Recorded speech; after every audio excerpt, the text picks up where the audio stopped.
మాట్లాడుతున్నాను. Russia ready నాన్న. Russia 46వ అధ్యాయం 3-4 వచనాలు ఇంటి ఓనర్స్ దేవుని గురించి మాట్లాడుతున్నారు.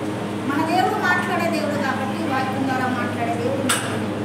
యాకోబు ఇంటి వారలారా, ఇశ్రాయేలు ఇంటి వారిలో శేషించిన వారలారా, గర్భమున పుట్టినది మొదలుకొని నా చేత మరి భరింపబడిన వారలారా, తల్లి ఒడిలో కూర్చుండినది మొదలుకొని నేను సంకల్పించిన వారలారా, నా మాట ఆలకించుడు.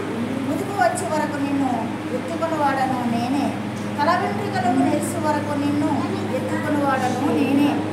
నేనే చేసి ఉన్నాను, సంకల్పించుకుని వాడను నేనే, నిన్ను ఎత్తుకొలుసు రక్షించిన వాడను నేనే.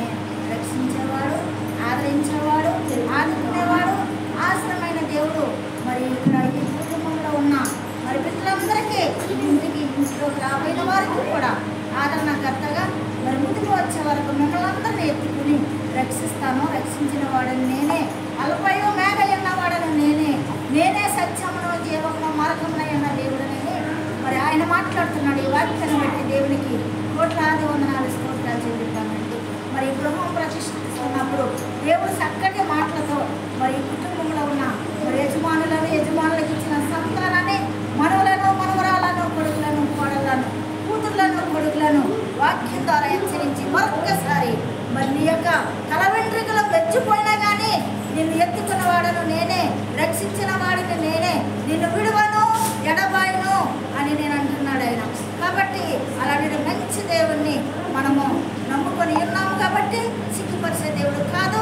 మనం ఎల్లప్పుడూ కూడా మరి ప్రతి విషయంలోనూ సాలిని దేవుడుగా ఉండి మనం రక్షించేవాడుగా ఉన్నాను అంటున్నాడు దేవుడు. నేనే మీకు ఉన్నాను అని దేవుడు మాట్లాడాడండి. చక్కటి మాటను బట్టి, ఇచ్చిన వాగ్దానాన్ని బట్టి దేవునికి వందనాలు స్తోత్రాలు చెల్లిద్దాం. మరి యొక్క గృహం ప్రతిష్ఠిస్తున్నప్పుడు మరి యేసు నామంలో మరి యొక్క గృహాన్ని దేవుడిచ్చి క్రీస్తునే బండ మీద గృహాన్ని కట్టాడు కాబట్టి ప్రతిష్ఠిద్దాము.